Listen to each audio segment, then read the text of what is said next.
समर्पयामि नीचे पाणी पद्ये पद्ये नमो अर्घ्य नमो हस्ते आजमन्यं मुखमुखवार्ते सर्वांग ध्यानं समर्पयामि श्रीमद् भागवत महापुराणे भ्यो नमो चंदन से फूल में बोल लो श्रीखंडं चंदनं दिव्यं गंधतो मनोहरं बेलपेनं सुरेशं चंदनं सिंदूरं समर्पयामि चं सुरेशं कुंकुमादिशोभिता मया निवेद्यामि भक्तं गृहाणं परमेश्वर नाना पुष्पं सुगंधनी यथात्कालो भवानी च पुष्पांजलि मया दत्तं गृहाणं परमेश्वर श्रीमद्भागवत महापुराणेभ्यं पुष्पं समर्पयामि धूपं दीपं समर्पयामि वीक्षणं भक्षणं चैव दानं जावगुण्ठनं धनुमुद्रा महामुद्रा धूपशुद्धि प्रकृतिता दीपशुद्धि प्रकृतिता वनस्पति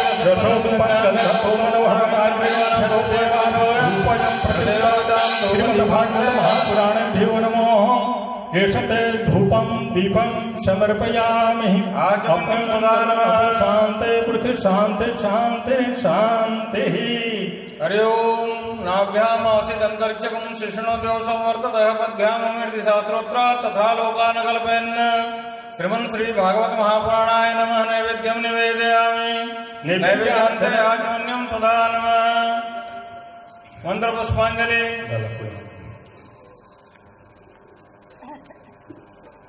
मल्लिकादि सुगंधनी माल्यद्यानि मया प्रभो मया नीतानि पुष्पं प्रयुक्तं श्रीमद्भागवत महापुराणेभ्यं पुष्पं समर्पयामि सुगंधि पुष्पाणि यथा कालोद्भवानि च पुष्पांजलि मया दत्तं गृहाणं परमेश्वर व्यासदेवाय नमः पादोर्पाद्यं आँख में पानी व्यासदेवेभ्यो नमः पादोर्पाद्यं हस्ते अर्घ्यं मुखे आचमन्यं सर्वांगे स्नानादिजलं समर्पयामि व्यासदेवेभ्यो नमः तिलक श्रीखंड चंदनम दिव्यं गंधाढ्यं सुमनोहरं बिलेपरं सुरेशं चंदनं तनदेहदा श्री व्यासदेवेभ्यो नमः पुष्पं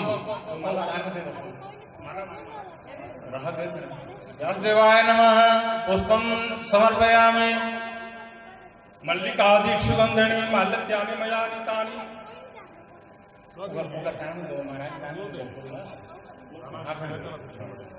पुष्पं समर्पयामि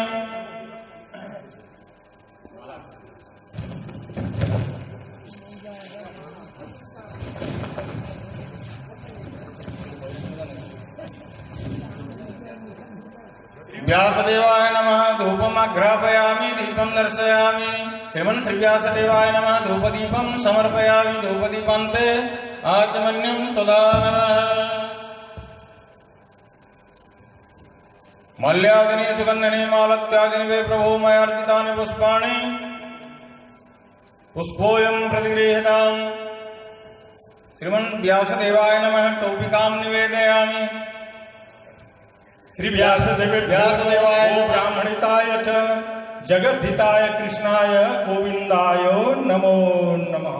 चढ़ा सुंदर प्रणाम बोलिए श्रीमद् भागवत महापुराण की जय। समस्त बोलो श्यावर रामचंद्र की जय।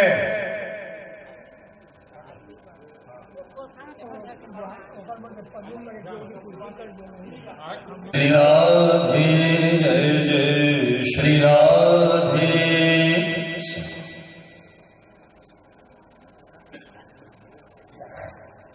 अपने वाणी को पवित्र करने के लिए, मन बुद्धि चित्त अहंकार को पवित्र करने के लिए हरि नाम संकीर्तन, हरि नाम का आश्रय ले, फिर जैसी भगवती की कृपा हो वैसे कार्य होगा। गुरु सच्चिदानंद भगवान की जय। गोविंद जय जय गोपाल जय जय गोविंद जय जय गोपाल जय जय गोविंद जय जय गोपाल जय जय गोविंद जय जय गोपाल जय जय। गाधर कर हरि गोविंद जय जय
त्रिवेणी की जय जय सरस्वती त्रिवेणी की जय जय सरस्वती त्रिवेणी की जय जय गोविंद जय जय गोपाल जय जय गोविंद जय जय गोपाल जय जय गोविंद जय जय हरि गोविंद जय जय राधा रमण हरि गोविंद जय जय राधा रमण हरि गोविंद जय जय ब्रह्मा की जय जय विष्णु की जय जय ब्रह्मा की जय गोविंद जय जय गोपाल जय जय गोविंद जय जय गोपाल जय जय गोविंद जय जय गोपाल जय जय राधा रमण हरि गोविंद जय जय राधा रमण हरि गोविंद जय जय राधा रमण हरि गोविंद जय जय त्रिवेणी गंगा में स्नान करने के लिए भागवत में प्रवेश करें। बोलो श्री वृंदावन बिहारी लाल की जय। कल हम लोग कथा श्रवण कर रहे थे। राजा परीक्षित अपने मोक्ष को प्राप्त करने के लिए हरिद्वार गंगा के तट में अनेक साधु संतों से निवेदन कर रहे, हे प्रभु मुझे मोक्ष प्रदान कीजिए, मोक्ष प्रदान कीजिए। अनेक ब्राह्मण साधु संतों ने अनेक उपाय बताए, परंतु उपाय सार्थक नहीं है। हाँ, वह उपाय भी अवश्य सार्थक हो सकता है, परंतु उसके लिए समय चाहिए। 7 दिन में संभव नहीं कि किसी को मोक्ष मिले। हाँ, 7 दिन में मोक्ष चाहिए। अनेक ब्राह्मणों ने अनेक उपाय बताए, सब साधु संत निराश हो गए, बोले क्या करें, हमारे पास कोई उपाय नहीं। नारद महाराज आज हरिद्वार गंगा के तट से राजा परीक्षित को आशीर्वाद देते हुए आगे बढ़े और मार्ग में भगवान श्री सुखदेव जी का दर्शन हुआ। 15 वर्ष के दिगंबर वेश धारण किए हुए भगवान श्री सुखदेव महाराज,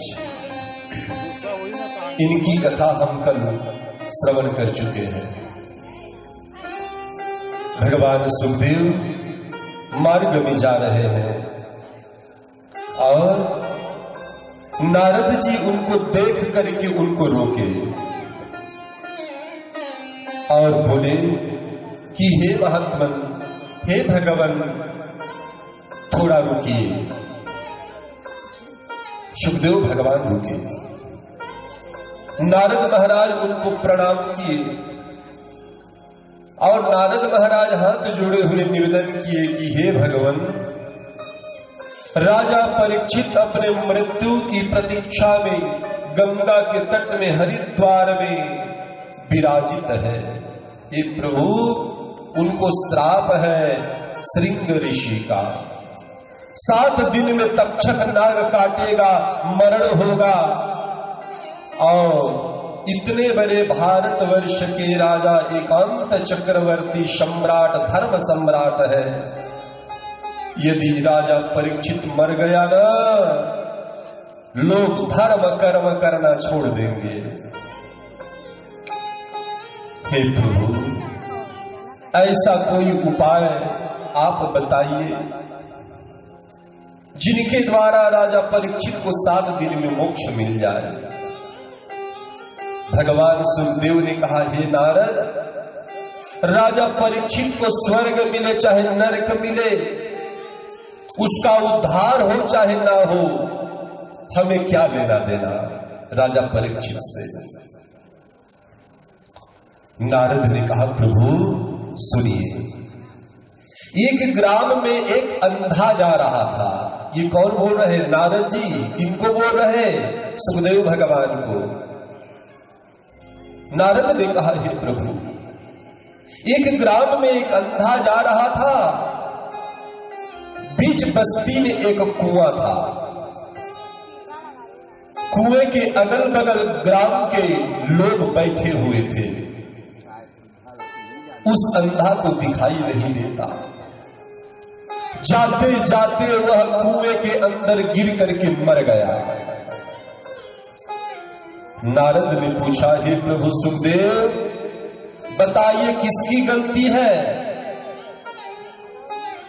कुआं खोदने वाला का गलती है? ग्राम के लोग जो कुएं के अगल बगल बैठे हैं उनकी गलती है कि उस अंधे की गलती है? यही प्रश्न आप लोगों से है। मुंडी हिलाने से काम नहीं चलेगा। हमारे भागवत में प्रश्नोत्तरी होता है, तभी भागवत हम आगे बढ़ाते हैं। नहीं तो भागवत चलते चलते स्कंद पुराण और भविष्य पुराण का कार्यक्रम प्रारंभ हो जाएगा। इसीलिए थोड़ा चेतना है तो चेत लीजिए। हमारे गुरु महाराज कहते थे क्या कि चेतना है तो चेत ले, अरे निश दिन में तू प्राणी, जीवन यूं घटे फूटे घट जो पानी। मौका यही है, न भूतो न भविष्यति केवल वर्तमानश्च। आपके हाथ में कल है क्या? नहीं है। कल क्या खाओगे आप नहीं जानते हो, आपका भविष्य कहां से जानोगे? इसलिए वर्तमान जो मिल रहा है स्वीकार कीजिए। संतोषम परमम सुखम। यदि भगवत चर्चा में आपको यदि आनंद आया तो समझ लीजिए भगवान नजदीक है। नजदीक है। तो आज सुखदेव भगवान से नारद ने कहा, प्रभु वह अंधा कुएं में गिर करके मर गया, बताइए किनका दोष है? सुखदेव भगवान तो समझ गए, परंतु मेरा प्रश्न है आप लोग समझे कि नहीं समझे? दोबारा रिपीट करते हैं। हमारा क्या जाता है, इसी भाव में हम 3 घंटा ले जाएंगे। बोलो सच्चिदानंद भगवान की। जब तक समझ में ना आए हम रिपीट करते रहेंगे। भाई भागवत करने आए हैं, टाइम पास करने नहीं आए हैं। ज्ञान का आदान प्रदान हो, इसी का नाम भागवत है। पता चला लोधिया वाले महाराज जी क्या बोले नहीं बोले हमको समझ में नहीं आया, 7 दिन खत्म हो गया, हम बदनाम हो जाएंगे। इसलिए कुछ मत लीजिए, केवल श्रवण कीजिए और समझिए कि कहीं सुनहि अनुमोदन करहि। कहो, सुनो, सुनने के पश्चात एक कान से सुनो, एक कान से निकाल दो ना। अरे कहीं सुनहि अनुमोदन करहि, देखो पद इव भवनिधि तारहि। भागवत कथा में बैठने से पूर्व आज नैमिषारण्य तीर्थ में सौनकादिक 88,000 ऋषियों ने प्रश्न किया, हे प्रभु सुत जी महाराज, श्रोता कितने प्रकार के होते हैं हमको बता दीजिए। तो बोले सुनो कि श्रोता त्रिविध समाज पुर, ग्राम नगर दुहकू। कितने प्रकार के श्रोता होते हैं? बोले 3 प्रकार के श्रोता। तो कौन कौन? अब आप लोग विचार कीजिएगा, इनमें से 3 नंबर के कौन सा नंबर वाले आप श्रोता? ये आप लोगों के लिए है। तो बोले 3 प्रकार के श्रोता होते हैं। तो कौन? पहले तो वो श्रोता है जो तीसरे नंबर पर है। तो बोले कौन है? कथा में आते हैं और सरोता बन करके बैठ जाते हैं। तो सरोता का काम क्या होता है जानते हो? जो सुपारी काटते हैं ना, इधर हमारे छत्तीसगढ़ नहीं काटते, यूपी में काटा जाता है। क्योंकि यूपी के पंडित दुबे शास्त्रियों जी से हमारा पुराना पाला पड़ा हुआ है, कच्चा पान खाए हुए हैं हम। तो सरोता काटने का काम करता है। कथा में आए हुए तृतीय श्रेणी का श्रोता सुनता नहीं है, बड़बड़ाता है। वो काटने का काम करता है। दूसरे नंबर के हो गए सोता, कथा में आओ और सो जाओ, लेना देना नहीं है। और फर्स्ट नंबर के वह होता है श्रोता। तो श्रोता कैसे होना चाहिए? बोले सुनो, प्रथम श्रेणी के श्रोता कैसे होना चाहिए, इसी भाव को दूसरे तरीका से हम समझा रहे हैं। एक मूर्तिकार था, मूर्ति बनाया 3 प्रकार का मूर्ति, same to same, face to face मूर्ति था। और एक मूर्ति का मूल्य है 50 रुपए, दूसरे मूर्ति का मूल्य है 500 रुपए, तीसरे मूर्ति का मूल्य है 5000। गांव वाले आए मूर्तिकार से, बोले महाराज ये मूर्ति का रेट क्या है? बोले 50 रुपया, तीसरा वाला का 5000। क्यों? मूर्ति तो उसी मिट्टी का बना है, देखने में तीनों बराबर है, अंतर क्या है? बोले अंतर देखने में कुछ नहीं है।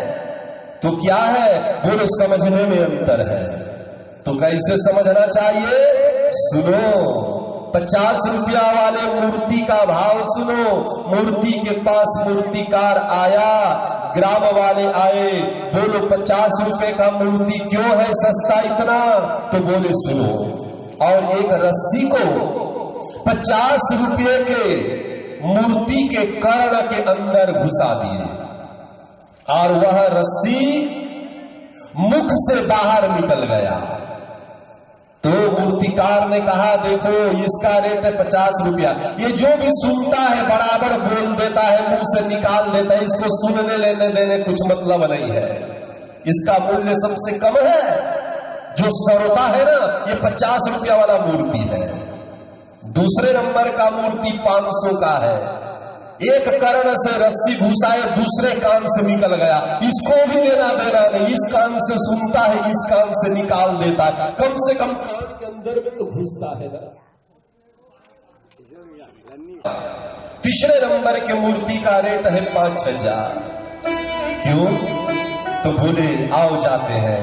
मूर्ति के पास आए, कान से रस्सी डोरी को घुसाए, वह न मुंह से बाहर निकला न कर्ण से बाहर निकला, वो सीधा हृदय में चला गया, अंदर चला गया। हाँ, इसीलिए मानस में गोस्वामी ने कहा है क्या कि कहीं सुनहि अनुमोदन करहि भगवती भीतर हे राम जय राम जय जय राम, श्री राम जय राम जय जय राम। इसलिए प्रथम वाले श्रोता मत बनो माताओं गोड़ा के, और जितने लोग खाट में सोए सोए सुन रहे हो ध्यान से सुनो। प्रथम वाले द्वितीय वाले मत बनो, आप 5000 वाले बनो, तभी भवसागर से पार होगा। कहने में बड़ाई नहीं है, सुनने में भी बड़ाई नहीं है। जो सुनो विचार करो, विचार करके जो पसंद आए जीवन में धारण करो। हाँ, जीवन में धारण करो। इसलिए गोस्वामी ने कहा क्या, आइए कहीं से कहीं अभी सफल होता है जब जीवन में उसको धारण करो। कहने सुनने वाले तो लाखों करोड़ों हैं हो भारतवर्ष में। इसलिए माताओं मरना तो सत्य है ना, मरोगे कि नहीं जानकारी है कि नहीं? मरोगे ना, स्वीकार करते हो कि अमर खा के आए हो। मर्त्य मंडले जात हो देवता हेरे जे मरई एकादश स्कंद उड़िया भागवत। मरोगे जरूर, हम भी मरेंगे, परंतु जानते हो यदि भगवत चर्चा करते हुए यदि मर गए, श्रवण करने के पास मर गए तो सदगति हो जाएगी, और यदि भगवत चर्चा नहीं श्रवण किए और मर गए तो दुर्गति अवश्य होगा। इसीलिए भगवत शरणागति आवश्यक है। आज सुखदेव भगवान जान गए, परीक्षित के पास ना जाओ, और राजा परीक्षित का कल मृत्यु हो जाए तो उसका मृत्यु का दोष मुझे लगेगा। हाँ, इसीलिए हमारे शास्त्र में कहा गया है 3 लोगों से बैरता नहीं होनी चाहिए। जानते हो 3 लोगों से दुश्मनी नहीं लेना चाहिए, और 3 लोगों का संसार में किसी का कोई दुश्मन नहीं होता। कौन कौन जानते हो?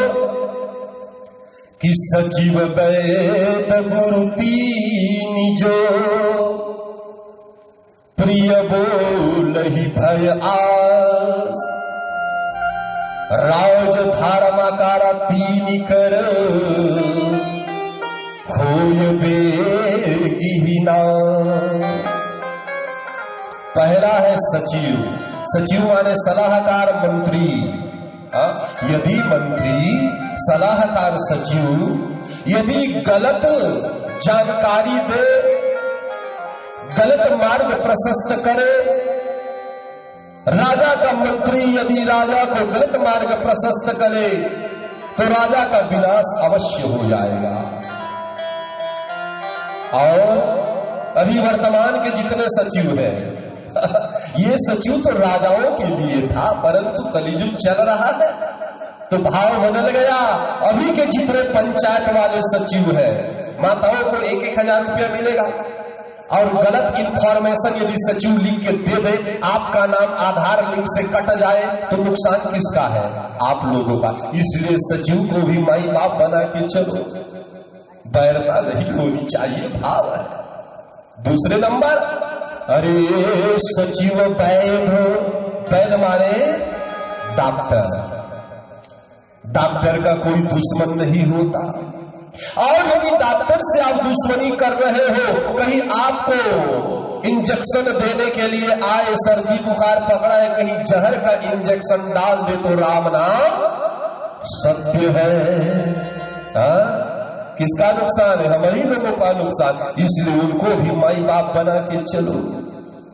तीसरे नंबर कि सचिव वैद गुरु तीनि जो। गुरु माने होता है ब्राह्मण। गुरु माने कौन होता है? जो अंधकार से हमें प्रकाश की ओर ले जाए, जो ज्ञान से ज्ञान की ओर ले जाए, दशा में फंसे हुए संसार के प्राणी को परमार्थ की ओर ले जाए, गुरु उसका नाम है। कोई तिलक लगाने वाला व्यक्ति अपने आप में गुरु नहीं हो सकता। गुरु करोगे कैसे? छलनी में छान करके। चाय पीते हो, छन्नी में छानते हो, कहीं चाय पत्ती ना आ जाए। जब एक चाय पीने के लिए इतना प्रपंच करते हो तो गुरु बनाने के लिए कितना प्रपंच करना चाहिए। माताओं, ऐसे ही किसी को गुरु नहीं बनाना चाहिए। ठोक बजा के देखो, पहले ठोको बजाओ देखो। इसलिए शास्त्रों में वर्णन हमारे गुरु कहते थे कि गुरु करो छान के, चेला बनाओ चान के। आओ चेला बनाओ छान के तो गुरु बनाओ जान के। ऐसे ही गुरु चेला का नहीं होता भाव। परंतु कली युग में तो अनेक गुरु और चेला घूम रहे। हमारे गुरु महाराज कहते थे क्या कि अरे लोभी गुरु लालची चेला नरक में होय ठेलम ठेला। लोभी गुरु लालची चेला नरक में हो या ठेलम ठेला। ऐसे गुरु चेला तो नरक में भरे हैं हो, कमरा खाली नहीं है, यमराज भी परेशान है। इसलिए तीसरे नंबर पर आते हैं गुरु। गुरु माने उपदेश करने वाले, पंडित जन, विद्वान जन। पंडित जी को आप बुलाए पूजन करने के लिए, ग्रह का दशा लगा है, पता चला पंडित जी शत्रु है, दुश्मन है, ग्रह छुड़ाने के उपरांत पुनर्शनि का 7.5 लगा करके चले जाए तो क्या करोगे? इसीलिए कहते हैं क्या कि सचिव वैद गुरु तीनि जो प्रिय बोलहि भय आस।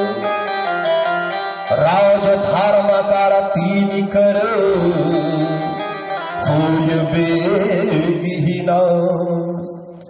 गुरु वृंदावन बिहारी लाल की। राजा परीक्षित मृत्यु के भाव में खड़ा है। कहा? हरिद्वार गंगा के तट में। सुखदेव भगवान जान गए, यदि हम ज्ञानी हम जानते हैं कि 7 दिन में मोक्ष कैसे मिलेगा, फिर भी यदि आप लोगों को हम नहीं बताते हैं, आप लोगों का मरण हो जाता है तो दोष हमको लगेगा, क्योंकि हम जानकार हैं, जानते हैं। माताओं, भक्तों, सुखदेव भगवान ने कहा ठीक है हम जाते हैं। और सुखदेव भगवान आज कहाँ पधारे? हरिद्वार गंगा के तट में। वहां लाखों साधु संत ऋषि दानव मानव सब एकत्रित हो गए और श्री सुखदेव भगवान का दर्शन प्राप्त करके आनंद भाव विभोर हो गए। बोलो श्री सुखदेव भगवान की। सुखदेव महाराज जी को देख करके राजा परीक्षित ने पूजन किया, चरण धोए, तिलक लगाए, उचित स्थान बैठने के लिए दिया गया। उस समय हाथ जोड़े हुए राजा परीक्षित जब प्रश्न करने के लिए तैयार हुए, बहुत है हो 4 घंटा में मोक्ष मिल सकता है, 4 घंटा में। ये बात सुनकर के राजा परीक्षित के आनंद का कोई ठिकाना नहीं, जान गया, विश्वास हो गया कि अब मुझे मोक्ष 7 दिन में अवश्य प्राप्त होगा। और श्री सुखदेव भगवान से आज राजा परीक्षित हाथ जोड़े हुए निवेदन करने लगे और बोले, हे प्रभु, सबसे पहले यह संसार कैसे बना? किस प्रकार से देवी देवता प्रकट हुए? ब्रह्मांड का किस प्रकार जो है यह गठन हुआ है? इस संसार के सभी बातें हमको श्रवण कराइए। और श्री सुखदेव भगवान श्री परमात्मा का ध्यान करने लगे। तो आइए हम सभी कथा में प्रवेश पूर्व सब मिलकर के भगवान के ध्यान में बैठे। जिन्होंने यह संसार बनाया, जिन्होंने हमको बनाया और तुमको बनाया, गुरु वृंदावन बिहारी लाल की।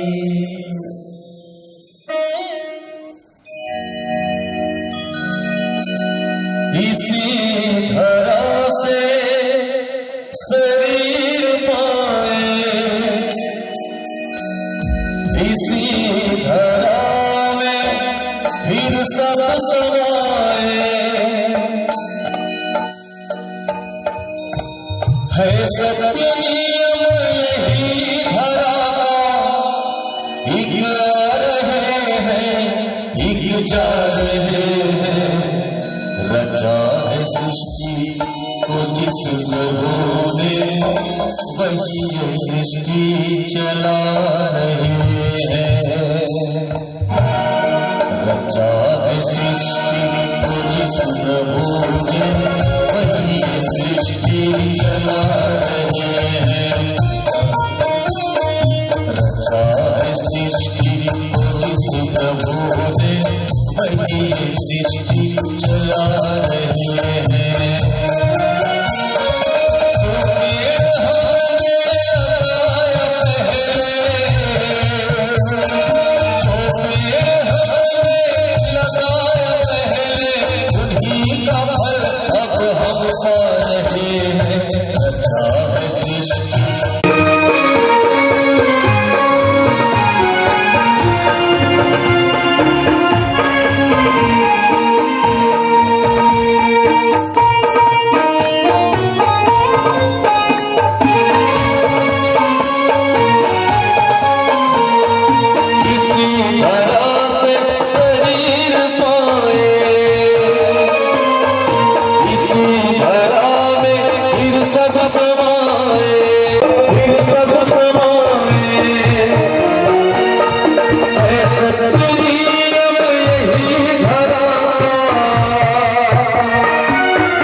सृष्टि चला रहे हैं। रचा है सृष्टि को जिस प्रभु ने, वही सृष्टि चला रहे हैं।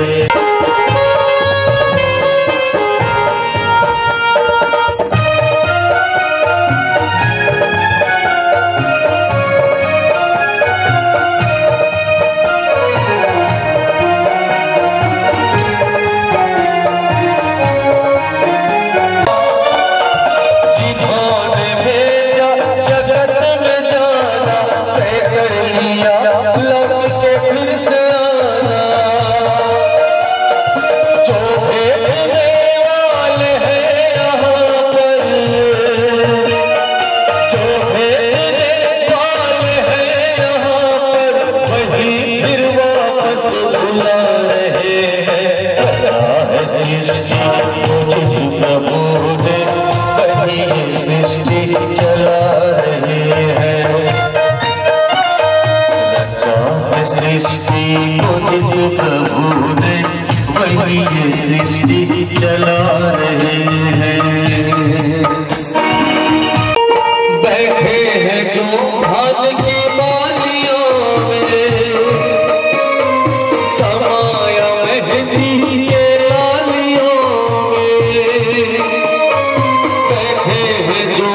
की बालियों में समाए मेहंदी के लालियों में हर डाल हर पत्ते में समा के हर डाल हर पत्ते में समा के फूल रंग बिरंगे खिला रहे हैं रचा है सृष्टि तुझी सुप्रभु ने वही सृष्टि चला रहे हैं रचा है सृष्टि तुझी सुप्रभु ने वही सृष्टि चला रहे हैं वही सृष्टि चला रहे हैं। जय जय श्री राधे गुरु राधा रमण भगवान की जय हो। सुखदेव भगवान से राजा परीक्षित ने प्रश्न किया, प्रभु सृष्टि कैसे बना है जहां आप हम सभी रहते हैं? देवताओं की उत्पत्ति कैसे हुई है? ब्रह्मांड के विषय में हमको बताइए। और यहीं से कथा श्रीमद् भागवत महापुराण का प्रथम कथा जो भगवान सुखदेव राजा परीक्षित को सुना रहे प्रारंभ हुआ। बोले, हे राजन सुनो।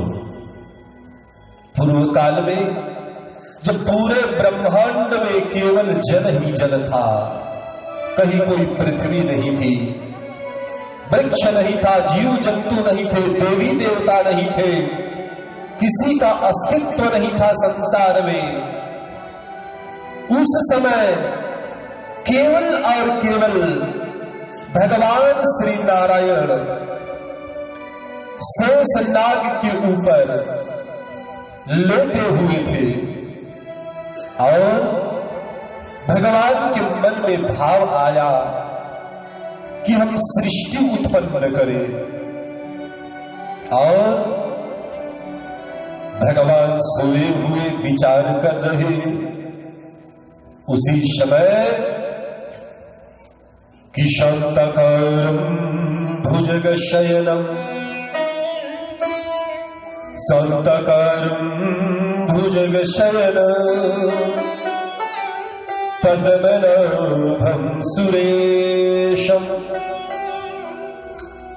भगवान श्री नारायण के नाभि से एक कमल का पुष्प खिला। कमल का पुष्प खिला और वह जल के ऊपर में विराजित हुआ। उसी कमल से एक पुरुष प्रकट हुआ। ध्यान से सुनिएगा, यह सृष्टि रचना का कथा चल रहा है। यह सृष्टि रचना कैसे हुआ, स्वयं देवी देवताओं का रचना कैसे हुआ है। भगवान श्री नारायण शेषनाग के ऊपर लेटे हुए जल के अंदर में भगवान के नाभि से कमल पुष्प का प्रादुर्भाव हुआ। इसीलिए भगवान को पद्मनाभ कहा गया है। भगवान के नाभि से पद्म पुष्प अंकुरित हुआ, खिला, निकला, प्राकट्य हुआ, इसलिए भगवान का एक नाम पद्मनाभ है। और उसी कमल से एक पुरुष उत्पन्न हुए। वह पुरुष जब प्रकट हुआ, विचार करने लगा, हम कौन हैं, क्या है, हमारा नाम क्या है, हमको पैदा करने वाले कौन हैं। जब पता नहीं चला तो जिस कमल पुष्प से वह पुरुष प्रकट हुआ है, उसी पुष्प डंडी के अंदर से वह हजारों लाखों करोड़ों वर्ष अंदर जाता रहा, परंतु पता नहीं चल पाया। और वह पुरुष कमल से बाहर निकला। आकाशवाणी हुआ कि हे देवता, आपके पिता कौन है, किसने आपको जन्म दिया? यदि जानना चाहते हो तो पहले जाकर के तपस्या करो। वह पुरुष गए, जाकर के घोर तप किए, तप करके आए। और जब आए तो स्वतः उनके मन में एक भाव आया, क्या कि जगदानंद जी का रचना होगा। भगवान के आदेशानुसार जब ब्रह्मा जी को आदेश दिया गया कि आपके द्वारा सृष्टि का रचना होगा, उस समय भगवान श्री नारायण दोबारा शेष नाग के ऊपर योग निद्रा में जाकर के सो गए। और बोलो वृंदावन बिहारी लाल की जय।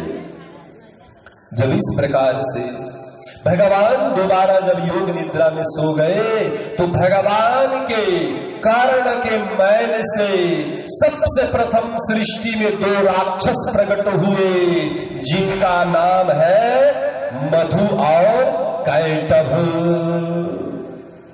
मधु कैटभ देखे कि सामने एक वृद्ध अवस्था के जिसका नाम ब्रह्मा है प्रकट भये हैं। ब्रह्मा को खाने के लिए मधु कैटभ दौड़ाने लगे। ये मधु कैटभ सृष्टि के प्रथम राक्षस हुए और इनसे पूर्व भी राक्षस थे, परंतु सृष्टि रचना से पूर्व यह दोनों राक्षस प्रकट भये। इनका स्वरूप कैसा है? विकराल स्वरूप है। आकाश की ओर देखो तो आकाश के समान है, विशाल है और बाहुबल में भगवान विष्णु के समान है। आज मधु कैटभ ब्रह्मा को खाने के लिए दौड़ाए। ब्रह्मा से बोले, हे ब्रह्मा, तू हमसे या तो युद्ध कर, अन्यथा तेरे को हम भक्षण कर लेंगे, खा लेंगे। ब्रह्मा अपने प्राण की रक्षा के लिए भगवान नारायण के पास आए और नारायण की स्तुति करने लगे कि ओम नमो भगवते वासुदेवाय वासुदेवाय विश्वेश्वरा आदि पुरुष अपरंपार अल्लेख पुरुषाय नमः। निर्गुण और सगुण में कोई अंतर नहीं, इसका भाव आगे आ रहा है। जब ब्रह्मा ने चिंतन किया भगवान नारायण का तो भगवान नारायण नहीं सुने। फिर ब्रह्मा ने विचार किया अब क्या करूं, भगवान तो सो गए, उठ नहीं रहे। बार बार स्मरण किए, बार बार भगवान का स्तुति गायन हुआ, भगवान नहीं उठ रहे। उस समय आकाशवाणी हुआ कि हे ब्रह्मा, भगवान विष्णु नहीं उठेंगे। क्यों? इसलिए कि इनकी आहारलाद शक्ति योग माया इनके नेत्र में बैठे हैं। योग माया के प्रभाव से भगवान विस्मित शयन हो गए हैं, सो गए हैं। आपका वाणी इनके कानों तक नहीं पहुंच रहा, इसलिए आप विष्णु का स्मरण मत करो, योग माया का स्मरण करो, जिनके प्रभाव से यह संसार चलायमान है। संसार को हम कैसे जानते हैं? जानते हो? उसी योग माया के प्रभाव से। एक दूसरे को कैसे पहचानते हैं? उसी योग माया के प्रभाव से। माया हमको मोहित कर दोनों के मस्तक को रख करके आप सुदर्शन से हमारे मस्तक को काटिए तभी हमारा मरण होगा।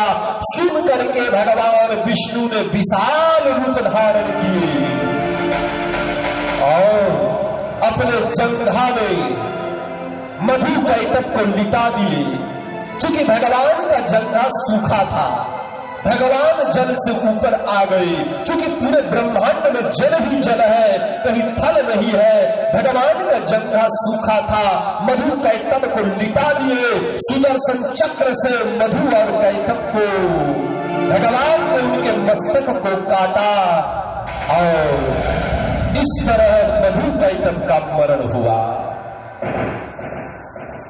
माताओं, हमारे शास्त्रों में यहां तक वर्णन आता है, मधु के चमड़ी को जल के ऊपर बिछाया गया। जिस प्रकार कमल का पत्ता जल के ऊपर में पड़ा रहता है, वह जल भी नहीं टिकता, उसी प्रकार जल के ऊपर में मधु के चमड़ी को बिछाया गया और उस दिन से इस पृथ्वी का नाम मेदिनी पड़ा। मधु के कारण मेदिनी हुआ पृथ्वी का नाम। माताओं, भगवान नारायण ने कहा, हे ब्रह्मा, सृष्टि रचना से पूर्व आप जाकर के तपस्या करो। और ब्रह्मा जी गए तप करने, तप करके आए, उनका मन बुद्धि चित्त अहंकार शुद्ध हुआ और उनके द्वारा पूरे पृथ्वी आकाश मंडल देवी देवता जीव जंतु कीट पतंग आदि सभी का निर्माण हुआ। भगवान ने आदेश दिया, ब्रह्मा मनुज जाति की उत्पत्ति करो। तब ब्रह्मा के बाएं पैर के जंघा से शतरूपा नाम की प्रथम स्त्री मनुष्य पैदा हुई और दाएं जंघा से मनु नाम का एक पुरुष पैदा हुआ। ये सृष्टि के प्रथम स्त्री पुरुष मनुष्य है और इन्हीं के हम संतान होने के कारण हमारा नाम मनुष्य पड़ा। हमको मनुष्य क्यों कहा जाता है? चूंकि संसार के प्रथम स्त्री और पुरुष मनु और शतरूपा थे, उन्हीं के संसार के जितने मनुष्य हैं वो सब उन्हीं के संतान हैं, तभी हम लोगों का नाम मनुष्य पड़ा। ब्रह्मा से हाथ जोड़े हुए निवेदन किए, प्रभु क्या आदेश है? ब्रह्मा ने कहा, तुम दोनों का हम विवाह करा दे रहे। मनु शतरूपा का विवाह हुआ। ब्रह्मा ने कहा, तुम्हारे द्वारा सृष्टि में मानव जाति पैदा होगा।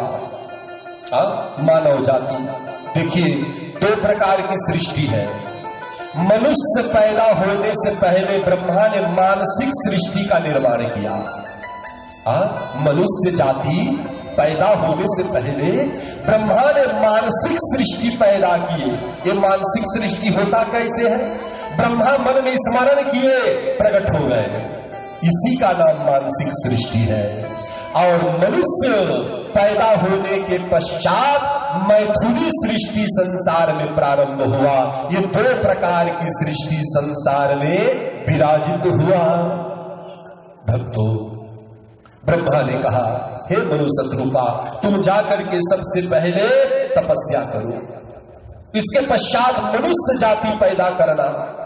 मनु शतरूपा ने कहा, हे ब्रह्मा, संसार में कहीं पृथ्वी है नहीं, केवल जल ही जल है। और आपने जिस पृथ्वी का निर्माण किया वह पाताल लोक में है, परंतु मेरे बच्चे रहेंगे कहाँ? जल में तो नहीं रहेंगे, फल तो है नहीं, रहेंगे कहाँ? तो ब्रह्मा ने कहा, तुम जाओ, जाकर के पहले तपस्या करो। हम स्थान ढूंढते हैं जहां मनुष्य पुत्र आपके जाति रह सके।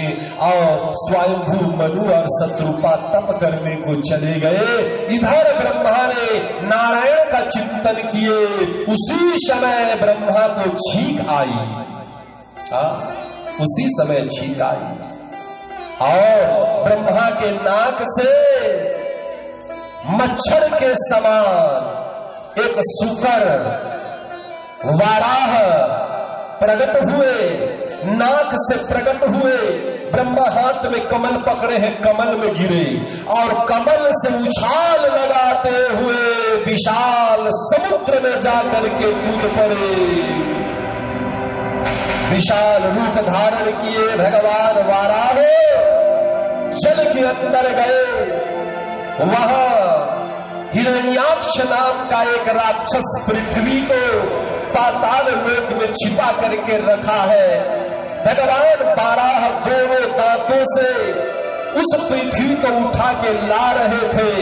उसी क्षण उसी समय हिरण्याक्ष नाम का राक्षस आया और भगवान के साथ युद्ध करने लगा। बारह भगवान जब युद्ध कर रहे थे उस समय ब्रह्मा ने निवेदन किया, प्रभु इस राक्षस का वध कीजिए।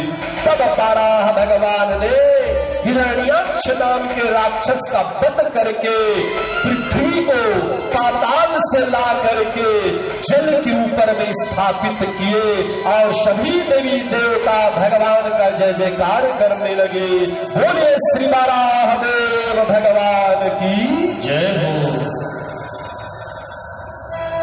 तब से संसार में ऋषि, दानव, मानव, जीव जंतु, कीट पतंग सभी पृथ्वी पर रहने लगे। भक्तों, सुखदेव भगवान से प्रश्न कर रहे, हे प्रभु, यह हिरण्याक्ष कौन है, इसको हमको बताइए। तो सुखदेव भगवान बोले, सुनो, पूर्व काल में ब्रह्मा जी के एक पुत्र हुए, नाम है कश्यप ऋषि। कश्यप ऋषि की दो पत्नी है, दीति और अदिति। दीति के गर्भ से जितने राक्षस हैं वो दीति के पुत्र हैं, और अदिति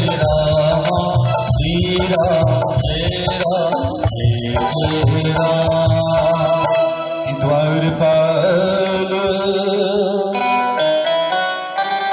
हरि के प्रिय दो,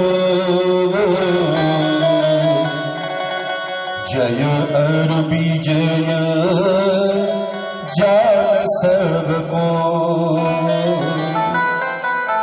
चारों मेरे हाथों से तुम मारे जाओगे, और 3 जन्म जब तुम लोगों का समाप्त होगा तो पुनः तुम लोग मेरे द्वारपाल बनकर के वैकुंठ में वास करोगे। और उसी क्षण जय और विजय दोनों दीति के गर्भ में प्रवेश किए। 100 वर्ष व्यतीत हो गया, दीति गर्भवती है। विचार करो, कलियुग में माताएं 9 माह 10 माह गर्भवती रहती है। 100 वर्ष तक दीति गर्भ को धारण किए, और उसके गर्भ से 2 महान राक्षस पैदा हुए, जिसका संसार में नाम हुआ हिरण्याक्ष और हिरण्यकश्यप। ये प्रथम जन्म है, गिनती लगाते रहो, 3 जन्म कैसे होगा। पूरा भागवत इसी प्रणाली के ऊपर आता है, इसलिए नोट करते रहो। जय विजय का 3 जन्म होने का श्राप मिला। प्रथम जन्म में हिरण्याक्ष हिरण्यकश्यप बने, ब्रह्मा का घोर तप किए, ब्रह्मा प्रकट हुए। ब्रह्मा ने अनेकानेक वरदान हिरण्याक्ष हिरण्यकश्यप को दिए, और हिरण्याक्ष के समान पूरे ब्रह्मांड में कोई बलवान नहीं है। एक बार हिरण्याक्ष पृथ्वी को हरण करके पाताल में लेकर के चला गया। गदा को घुमाते हुए संसार में घूम रहा, तब नारद जी से मुलाकात हुआ। नारद से बोले, हे नारद, हमारे समान कोई संसार में योद्धा नहीं है। यदि कोई योद्धा हो तो नाम बताओ, अन्यथा तुमको मैं मार दूंगा। उसी समय भगवान बाराह के रूप में जल के अंदर नारायण गए थे पृथ्वी का उद्धार करने के लिए। नारद ने कहा, भगवान नारायण बाराह के रूप में पाताल लोग गए हैं, जाओ युद्ध करो। और वही क्षण हिरण्याक्ष जाकर के भगवान बाराह से युद्ध किए, और भगवान बाराह के हाथ से हिरण्याक्ष का मरण हुआ। बोले श्री वृंदावन बिहारी लाल की जय हो। और सभी देवी देवता मिलकर के भगवान का आज ऊपर पुष्प की वृष्टि किए हुए जय जयकार कर रहे। तो आइए हम सभी मिलकर के भगवान का जय जयकार करें, भगवान को स्मरण करें, जिनके कृपा से आज हमको भागवत श्रवण करने का सुअवसर प्राप्त हुआ है। बोलो वृंदावन बिहारी लाल की।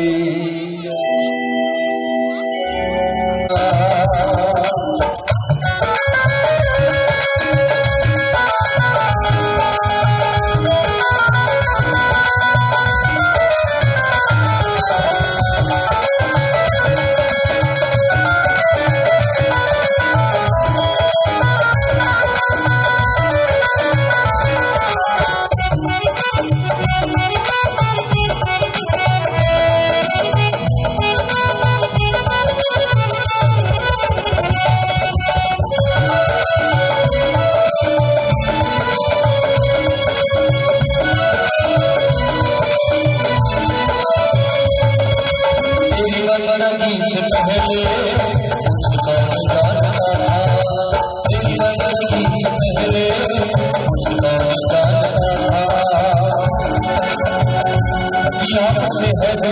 मेरी दुनिया का आप हो। हे कन्हैया इस भरी महफिल में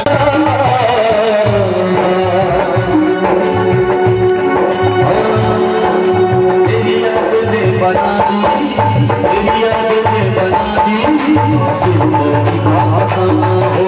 तेरी याद ने बना दी मेरी जिंदगी फसाना। तुझे याद आ गया है दिल पर सर झुकाना। तुझे याद आ गया है दिल पर सर झुकाना।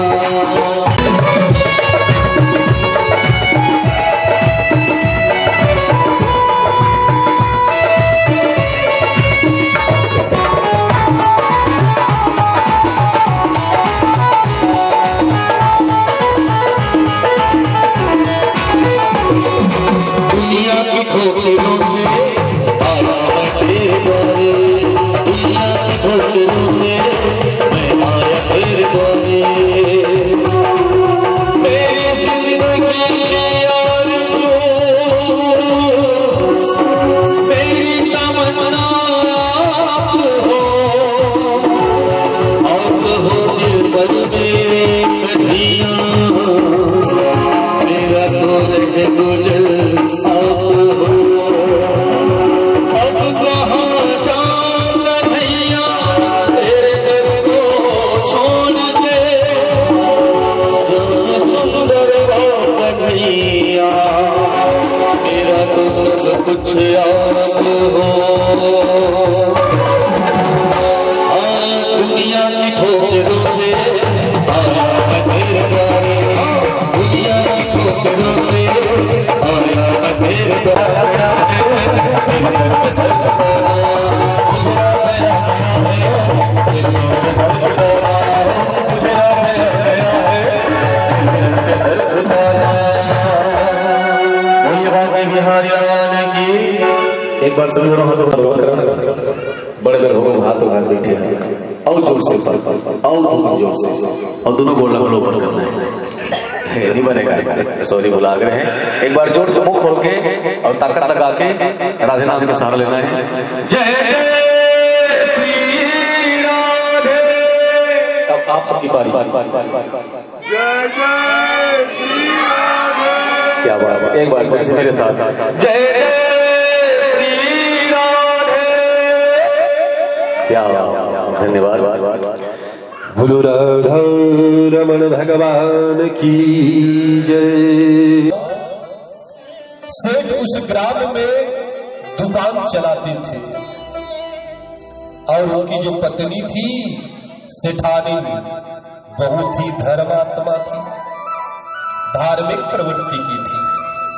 रोज भागवत कथा में आते, श्रवण करते और जा करके अपने पति को रोज बताती कि स्वामी एक दिन आप भी भागवत में आइए सुनने को। परंतु पति का ऐसा था, बोले चमड़ी जाए तो जाए मगर दमड़ी न जाए, महान कंजूस था। 6 दिन व्यतीत हुआ। रात्रि को कथा सुन करके सेठानी घर आई। सेठ ने पूछा तू कथा में रोज जाती है, तुझे कथा में मिलता क्या है? ध्यान से सुनो। प्रश्न किए तू कथा में रोज जाती है, मिलता क्या है? पत्नी ने कहा स्वामी वह अमृत की बारिश होता है, अमृत प्राप्त होता है। सेठ ने पूछा स्वाद कैसा है अमृत का? सेठानी ने कहा अद्भुत है महाराज, उसके स्वाद को क्या बताऊं। सेठ ने विचार किया हम भी आज जाएंगे। अंतिम दिवस था उस दिन। सेठ दिन में दुकान बंद किए और सेठ जी कभी कथा सुनने के लिए किसी पंडाल में नहीं आए। सेठ जब पंडाल में आए तो जगह ढूंढने लगा। कैसे जगह ढूंढ रहा है? जो कभी कभार आता है कथा सुनने के लिए कहाँ बैठता है जानते हो? लास्ट में, और भी खंभा में टेक करके अपने पीठ को, कमर सीधा करना नहीं है, कुछ आधार मिल जाए ओढ़ने के लिए। सेठ इधर उधर देखा, लास्ट में खंभा था, खंभा के ऊपर भाव रखते हुए वहीं बैठ गया और कथा सुनते सुनते सो गया, कथा विश्राम हो गया, पान प्रसाद सब बिक्री हो गया, इधर उधर सब चले गए, सेठ जी वहीं सोया है। और जानते हो जब यहां भागवत समाप्त होता है या किसी भी जगह सत्संग समाप्त होता है, पान प्रसाद सब लेकर के चले जाते हैं, तो अंतिम में गांव के कुत्ते आते हैं प्रसाद खाने के लिए। हाँ, कुत्ता लोग आते हैं। हाँ, आप लोग जाओगे ना, वो लोग आएंगे, वो लोग इंतजार कर रहे हैं कब आप लोग जाओ तो हम लोग आए। तो सेठ जी अकेले पंडाल में सोए हैं और सेठ जी का मुंह खुला है। हाँ, कोई कोई लोग मुंह खोल के सोते हैं, कोई कोई लोग तो आंख खोल के सोते हैं। हम देखे हैं भाई प्रूफ प्रमाण नवा को, आंख खुला रहता है। ऐसा एक ग्राम में हुआ, सुनो, एक ग्राम में एक चोर घुसा और उस घर में जो सेठ जी थे वो आंख खोल के सोते थे। जैसे ही चोरों ने दरवाजा खोला, देखे सेठ जी जग रहे, चोर वहीं से वापस। उनको क्या पता ये आंख खोल के सोते हैं। माताओं, सेठ जी सो रहे, मुंह खुला है। जितने ग्राम के कुत्ते थे सब आ गए प्रसाद खाने के लिए। और कुत्ता लोगों का एक स्वभाव होता है, वो पहले खंभा को सूंघते हैं, फिर गंगा जल छिड़क के चले जाते हैं।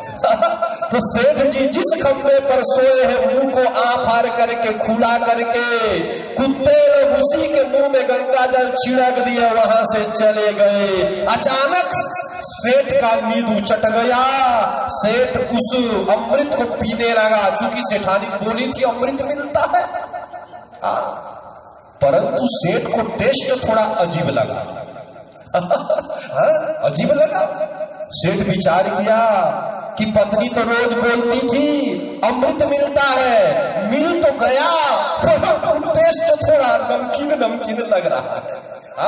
पत्नी के पास गए, बोले, अरे स्वामिनी, अरे भार्या, तू बता अमृत का टेस्ट कैसा लगता है, क्योंकि तू 6 दिन तक अमृत खाए हो कथा में।